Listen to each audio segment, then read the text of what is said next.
인류를 향한 하나님의 구원 역사는 아브라함을 부르시면서 본격화됐습니다. 약속하신 땅으로 아브라함을 부르신 하나님은 이 아브라함이라는 인물을 통해서 그의 아들 이삭 그리고 손자 야곱이라는 후손을 주셨고, 야곱의 12아들을 통해서 이스라엘의 12지파가 형성되었으며, 그중 유다 지파를 통해서 예수 그리스도께서 오심으로 구원이 완성되었습니다. 그런데 믿음의 조상들 가운데 아브라함의 아들 이삭에 관해서는 우리에게 알려진 사실이 그렇게 많지 않죠. 그 이유는 그에 관해서 기록하고 있는 성경의 이야기가 상대적으로 적기 때문입니다. 이삭의 생애에는 이렇다 할 만한 특별한 사건들이 없었기 때문이기도 한 것 같은데, 분량이 많다고 해서 꼭 그가 더 중요한 사람이라는 의미는 아닙니다.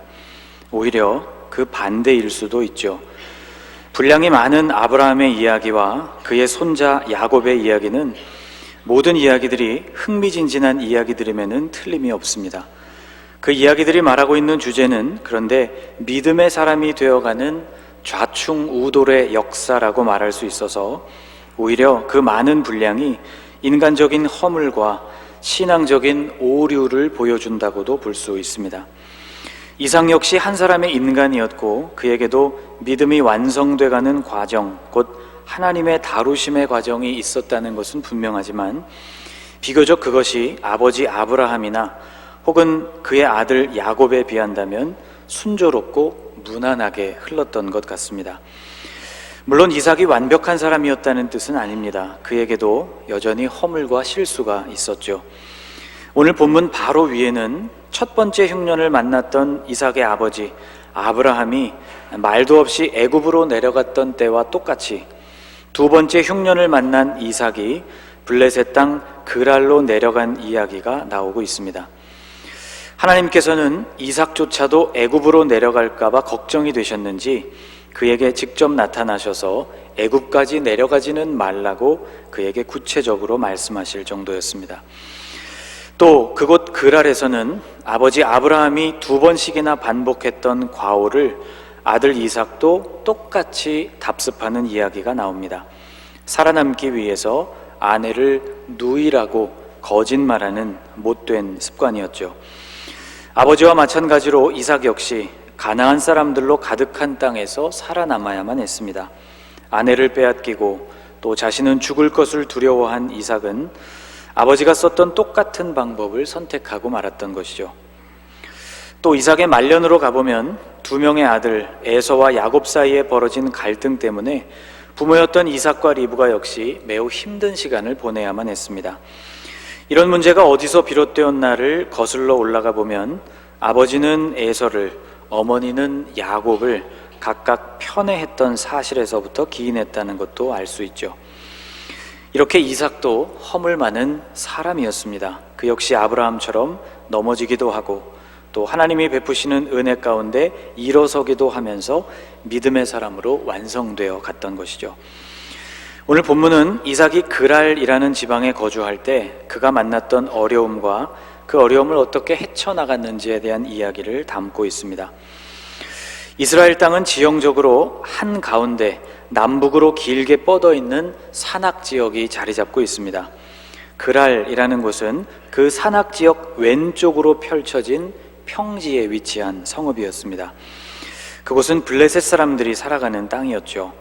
여호수아 시대보다 한참이나 이전이었기 때문에, 이스라엘 백성들이 아직 가나안 땅을 정복하기 훨씬 이전이었기 때문에 아직 가나안 땅은 이스라엘 백성들의 소유가 아니었고, 아브라함이나 이삭은 오래전부터 정착해서 사는 토착민들 사이에서 살아가는 나그네에 불과했습니다.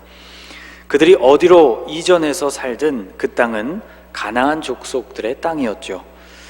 오늘 본문 12절을 보면 그랄 땅으로 내려간 이삭은 그 해에 자신이 농사했던 그 땅에서 100배의 결실을 얻었다고 했습니다.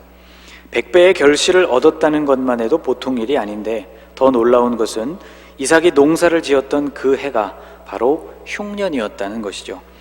흉년이 들어서 그나마 형편이 나은 그랄 땅으로 옮겨온 것이기는 했지만, 그랄 땅 역시 평소와는 다르게 흉년의 영향을 받았음이 분명합니다. 그런 상황에서 100배의 결실을 얻었다는 것은 보통 성공이 아니었죠. 이삭은 그 후로도 계속해서 부요해졌습니다.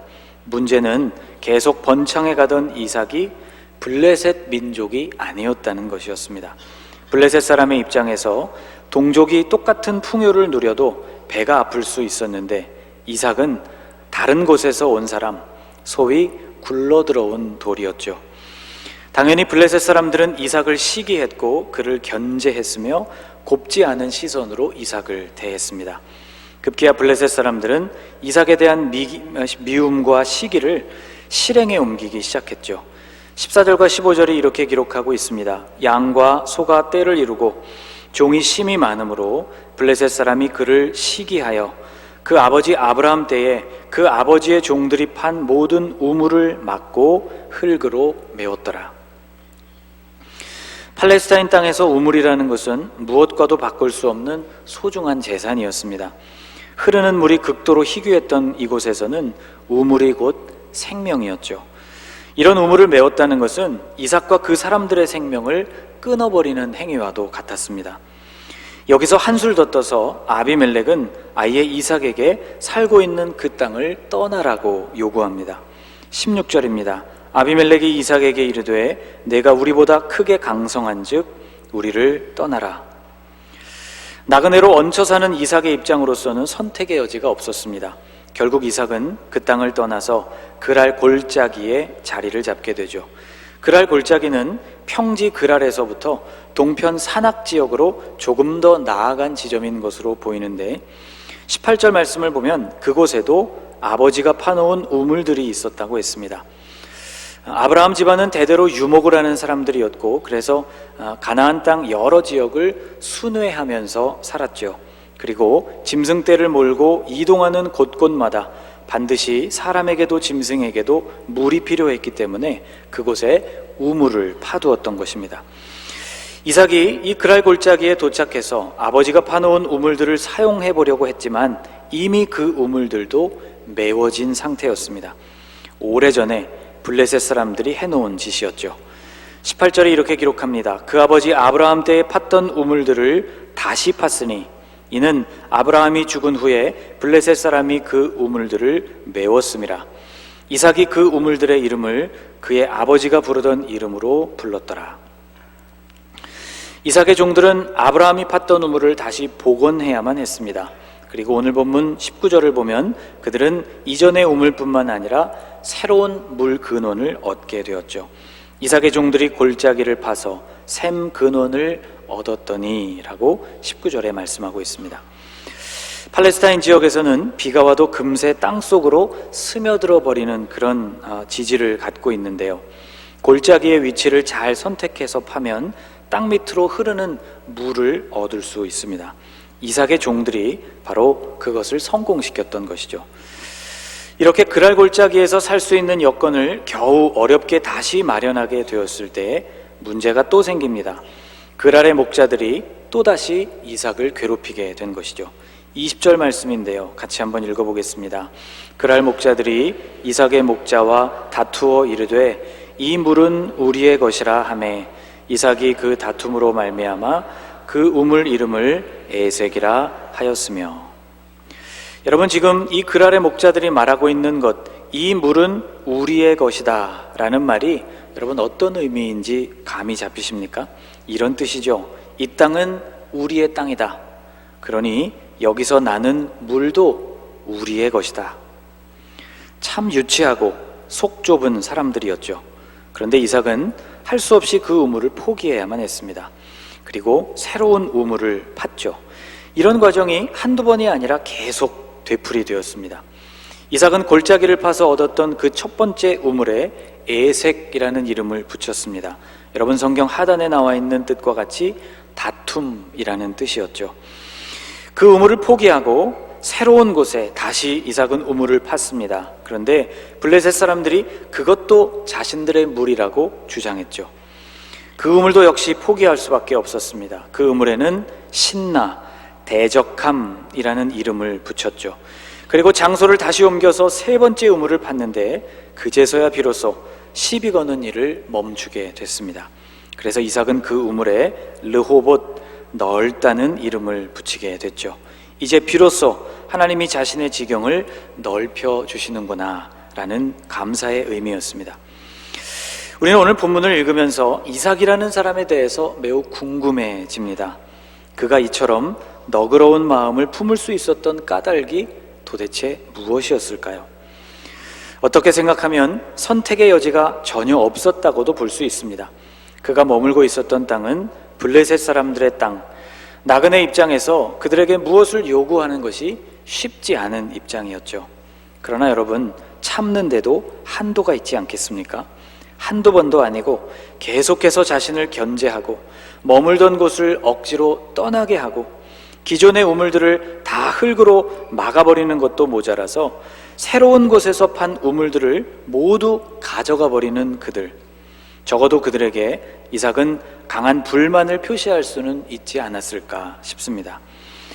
블레셋 사람들의 땅에서 우연히 발견하게 된 우물이라면 또 모를까, 자신의 종들이 땀을 흘려서 파낸 우물에 대해서 우리 땅에서 나오는 물이니 우리 물이라고 주장하는 이렇게 유치하고 저급한 사람들을 상대로 이삭은 어떻게 이처럼 차분할 수 있었던 것일까요? 팔레스타인 지역에서 사용하는 우물을 보면 오늘날에도 땅속 깊은 곳으로 우물을 파 들어가야 했던 것을 볼 수 있습니다. 적어도 10m 이상 땅 아래로 깊이 파내려가고 때에 따라서는 30m 이하의 깊이로 파놓은 우물들도 많이 발견됩니다. 이삭이 이런 어려운 일들을 그들에게 양보하고 우물을 포기하고 떠날 수 있었던 이유, 거기에는 몇 가지 숨어있는 비밀이 있는 것 같습니다. 우선 우리는 이삭이 가지고 있었던 믿음의 경험이라는 것을 들 수 있습니다. 이삭은 믿음의 조상 아브라함의 아들로 자라면서 믿음의 경험을 쌓았던 사람입니다. 그런 경험 가운데 백미는 아버지와 함께 모리아산에 오를 때였다고 말할 수 있죠. 성경을 보면 그가 모리아산에 오를 때 번제에 사용될 나무를 짊어졌다고 했는데, 그렇다면 당시에 이삭은 나뭇집을 운반할 수 있을 만큼 성장한 상태였다는 것을 알 수 있습니다. 또 아들 이삭이 아버지에게 이렇게 물었죠. 아버지, 나무도 불도 준비되었는데 번제할 어린 양은 어디에 있습니까? 그가 이런 질문을 던졌다는 것을 보면 그는 그날 그곳에서 일어나고 있는 모든 일들을 그의 머리와 상식으로 이해할 수 있는 지각이 있는 나이였다는 것을 알 수 있습니다. 그날 이삭은 자신의 모든 것을 하나님께 그리고 아버지의 손에 맡기게 됐습니다. 늙은 아버지의 손을 뿌리칠 수도 있었지만 하나님의 뜻에 순종하여서 생명을 내놓기로 결심했던 것이죠. 그리고 그 이후에 일어나는 대반전의 사건도 경험할 수가 있었습니다. 재물이 이삭 자신에게서부터 순양으로 바뀌어지는 것을 경험했죠. 아버지 아브라함의 믿음이 과연 어떤 것인지에 대해서 그날 그는 분명하게 체험하게 됐습니다. 사도 바울에 의하면 당시 아브라함의 믿음은 이런 믿음이라고 기록했습니다. 그가 믿은 바 하나님은 죽은 자를 살리시며 없는 것을 있는 것으로 부르시는 이시니라. 이런 아버지의 믿음을 이삭만큼 가까운 거리에서 목격하고 체험한 사람이 또 있을까요? 이렇게 이삭은 모든 것이 하나님의 손에 달려 있다는 것을 몸소 체험했던 인물입니다. 계속해서 박해를 당하고 우물을 빼앗기는 정도로 그의 믿음이 흔들릴 사람이 아니었던 것이죠. 위기와 고난 속에서 이삭이 침착할 수 있었던 또 하나의 이유는 하나님께서 그에게 베풀어 주셨던 넉넉함이었다고 말할 수 있습니다. 우물을 계속 빼앗기는 상황에서도 이삭은 다급해지거나 위축되지 않았습니다. 그는 이미 능력을 갖춘 사람이었기 때문이죠. 13절 이하에 이렇게 말씀합니다. 그 사람이 창대하고 왕성하여 마침내 거부가 되어 양과 소가 떼를 이루고 종이 심이 많으므로 블레셋 사람이 그를 시기하여. 부요함이라는 것이 하나님이 주시는 축복의 모든 것은 아닙니다. 하나님의 복이 꼭 물질적인 축복이라는 통로로 우리에게 오는 것은 아니라는 뜻이죠. 그런데 이삭에게 있어서 그의 부요함은 하나님께서 그에게 주신 선물이 분명했습니다. 우리는 그래서 13절이나 14절 내용보다 12절 말씀에 더 귀를 기울여야 하는 것이죠. 이삭이 그 땅에서 농사하여 그 해에 100배나 얻었고 여호와께서 복을 주심으로, 여호와께서 복을 주심으로 라는 이 구절을 미루어 생각해 보면 그에게 주어진 물질적인 축복이 확실히 하나님으로부터 온 주님이 공급해 주신 복이었다는 것을 알 수 있습니다. 또 재정적인 넉넉함이 꼭 마음의 넉넉함과 비례하는 것은 아니죠. 부자들 중에도 인색하고 속 좁은 사람들이 얼마든지 있습니다.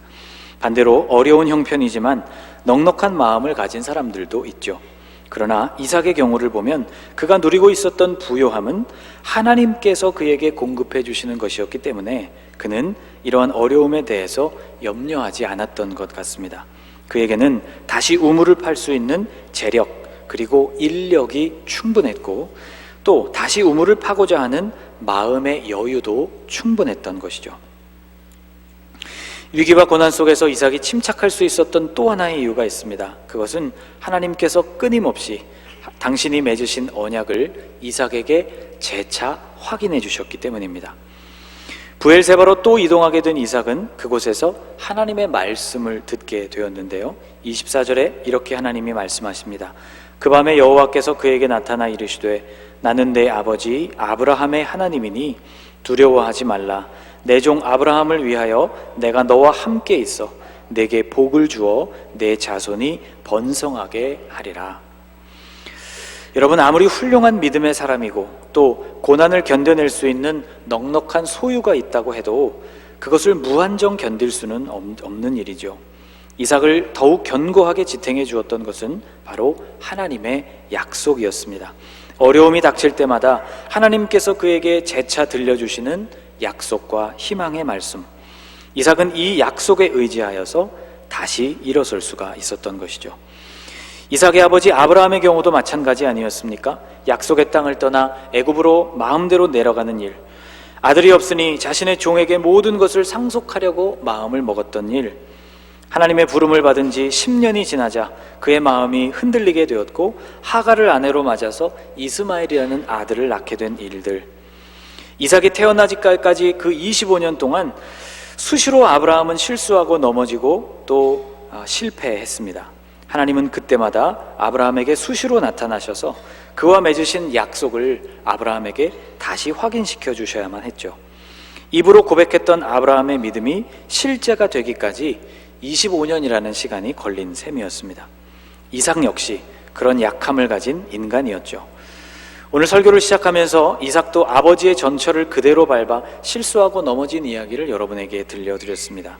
하나님은 역시 이삭에게도 당신의 약속을 계속해서 확인시켜 주셨던 것입니다. 여러분, 인간은 참 넘어지기 쉬운 존재이기 때문에 하나님은 당신의 사람들이 하나님의 언약과 그 약속의 말씀을 기억할 수 있도록 때마다 시마다 우리를 도우시는 분이십니다. 우리의 생애의 과정도 동일하다고 볼 수 있습니다. 하나님께서 이삭을 만나서 말씀해 주셨던 브엘세바라는 곳, 그곳은 이삭의 집안과 깊은 연관이 있는 장소였습니다. 브엘세바라는 이름은 맹세의 우물이라는 뜻인데요, 그의 아버지 아브라함과 그랄의 왕이었던 아비멜렉이 서로 언약을 맺었던 장소가 바로 브엘세바였습니다. 족장들의 이야기 속에 아비멜렉이라는 이름이 계속해서 등장하게 되는데요, 이 아비멜렉이라는 것은 특정한 한 사람의 이름이 아니라 블레셋을 통치하는 왕을 통칭하는 그런 단어입니다. 애굽의 바로나 로마의 가이사와 같은 그런 단어라고 말할 수 있죠. 아브라함이 만났던 아비멜렉과 그 아들 이삭이 만났던 아비멜렉은 어쩌면 시대를 달리한 별개의 왕이었을 가능성이 많습니다. 어쨌든 왕은 바뀌었지만 아비멜렉이라는 지위에 있는 사람들이 아브라함 집안의 우물을 빼앗는 일은 예나 지금 현재 이삭의 때에나 항상 똑같았던 것을 볼 수 있습니다. 창세기 21장에는 아비멜렉의 종들이 아브라함의 우물을 빼앗는 이야기가 역시 나오고 있는데요, 그 일에 대해서 아브라함은 아비멜렉을 책망하고 또 그와 언약을 맺으려고 했습니다. 아브라함에게 책망을 들은 아비멜렉은 그 이야기를 처음 듣는 이야기라고 시치미를 뗐죠. 창세기 21장 26절에 아비멜렉이 이렇게 이야기했습니다. 아비멜렉이 이르되 누가 그리하였는지 내가 알지 못하노라. 너도 내게 알리지 아니하였고 나도 듣지 못하였더니 오늘에야 들었노라. 여러분, 이 아비멜렉의 말이 여러분에게는 어떻게 들리십니까? 고대에나 현대에나 알지 못했고 듣지도 못했다는 이 거짓말이 참 자주 쓰이는 것 같습니다. 오래된 유행인 것 같다는 생각이 듭니다. 그래서 아브라함은 이후에 다시는 아비멜렉이 그런 말을 하지 못하도록 발뺌하는 아비멜렉과 확실한 언약을 맺으려고 했던 것이죠. 아브라함은 그 계약을 말로서만 맺은 것이 아니었고 양과 소라는 현물의 거래를 통해서 그와 계약을 맺게 되었습니다. 이후에라도 다른 말을 할 수 없도록, 그런 일이 언제 있었느냐고 다시는 발뺌하지 못하도록 확실한 증표를 그에게 주었던 것이죠. 그리고 아브라함은 양과 소뿐만이 아니라 7마리의 암양 새끼를 따로 아비멜렉에게 또 주었습니다. 그것은 특정한 우물, 곧 지금 그들이 맹세하는 곳에 있었던 바로 그 우물을 위한 증표였습니다. 7마리의 암양 새끼는 그 우물이 아브라함이 파낸 우물이라는, 아브라함의 소유가 맞다는 것을 공증하는 증거였던 셈이죠. 창세기 21장 29절 이하에 이렇게 기록되어 있습니다. 아비멜렉이 아브라함에게 이르되 이 7 암양 새끼를 따로 놓음은 어찌미냐. 아브라함이 이르되 너는 내 손에서 이 암양 새끼 7을 받아 내가 이 우물 판 증거를 삼으라 하고, 바로 이 사건이 그 우물과 그 우물이 있는 지역을 브엘세바, 증거의 우물이라고 부르게 된 계기가 되었습니다. 이렇게 언약을 세운 이후 아브라함은 그곳 블레셋 사람들의 영토에서 오래도록 지낼 수 있었다고 성경은 증언하고 있습니다. 자, 그러니까 이삭이 지금 하나님이 이삭에게 나타나셔서 언약을 재확인시켜 주신 곳이 바로 그곳 브엘세바였다는 것이 굉장한 의미를 갖게 되는 것이죠. 하나님은 아브라함과 맺으셨던 당신의 약속을 이삭에게도 신실하게 지켜주실 것이라는 깊은 뜻을 담고 있는 것입니다. 하나님의 확증을 받게 된 이삭은 그곳 브엘세바에서 기쁨으로 제단을 쌓고 하나님을 예배하게 됩니다. 그동안 계속해서 우물을 파면 또 뺏기고 또 파면 또 뺏기는, 쫓기고 또 쫓겨가는 어려운 삶을 살아가던 이삭에게 하나님이 나타나셔서 이후로 그에게 베푸실 은혜를 다시 약속해 주실 때 이삭이 그 약속을 다시 붙들고 하나님께 예배하고 그 약속을 신뢰하면서 하나님을 예배했던 것이죠. 25절 말씀을 같이 한번 읽어보겠습니다. 이삭이 그곳에 제단을 쌓고 여호와의 이름을 부르며 거기 장막을 쳤더니 이삭의 종들이 거기서도 우물을 받더라. 그가 하나님께 예배한 것뿐만 아니라 이삭은 거기서도 새로운 우물을 팠다고 기록하고 있습니다. 브엘세바의 새로운 우물을 팠다는 것은 이런 뜻을 갖고 있습니다. 이제 하나님께서 당신의 약속대로 브엘세바에서 오래도록 머물게 해주실 것이라는 믿음이 담겨 있는 행동이었던 것이죠. 이삭은 하나님이 그에게 주신 약속에 대해서 이렇게 믿음으로 응답하고 행동으로 그것을 보였던 것입니다. 여러분, 절망하지 않고 새로운 우물을 계속해서 파고 있는 이 이삭의 모습에서 여러분은 무엇을 느끼십니까? 이방인의 땅에 산다는 부담, 살아가고는 있지만 내 땅은 아니어서 수시로 쫓겨나야만 하는 서름, 파는 우물은 모두 막혀버리고 새로 파는 우물들은 다 빼앗아가는 악한 사람들. 이삭이 이런 척박한 상황 속에서 견딜 수 있었던 것은 오직 하나님의 은혜였고 주님의 돌보심이었습니다. 어렸을 때부터 그를 믿음으로 연단하신 분이 바로 하나님이셨고, 소유를 계속해서 잃어버리는 환경 속에서도 조급해지지 않을 만한 현실적인 능력을 부어주신 분도 하나님이셨습니다. 힘들어하는 때에 그에게 직접 나타나셔서 오래전 맺으신 언약을 다시 기억나게 해주시고 그를 격려하셨던 분도 바로 하나님이셨죠. 사도 바울은 고린도에 살고 있었던 성도들, 이삭과는 시대적으로 큰 차이가 있었지만 느끼는 어려움은 동일했던 성도들에게 이런 편지를 보낸 적이 있습니다. 같이 한번 읽어보겠습니다. 우리가 사방으로 우겨쌈을 당하여도 쌓이지 아니하며 답답한 일을 당하여도 낙심하지 아니하며. 아멘. 사방에서 우겨쌈을 당해도 결코 쌓이지 않고 답답한 일을 만나도 낙심하지 않는 것, 이것이 바로 하나님을 알고 그리스도를 영접한 하나님의 사람들의 삶이라는 것입니다. 사도 바울은 그 이유를 우리가 특별한 것을 가졌기 때문이라고 말씀했는데요, 그 이전에 나오는 7절 말씀에 이렇게 기록하고 있습니다. 우리가 이 보배를 질그릇에 가졌으니 그러므로 우리가 우겨쌈을 당하여도 쌓이지 아니하고 답답한 일을 만나도 낙심하지 않는다는 것입니다. 이 보배란 예수 그리스도의 얼굴에 있는 하나님의 영광을 아는 빛이라고 바울은 말했는데, 이것을 간단히 줄여본다면 복음이라고 말할 수 있습니다. 복음을 가진 사람, 예수의 생명을 가진 사람은 하나님의 은혜를 의지하여서 이삭이 승리했던 것과 같이 오늘도 승리할 수 있다는 말씀인 것이죠. 사랑하는 여러분, 실망하지 않고 새로운 우물을 계속 팠던 이삭과 같이 저와 여러분이 하나님을 신뢰할 수 있기를 간절히 원합니다.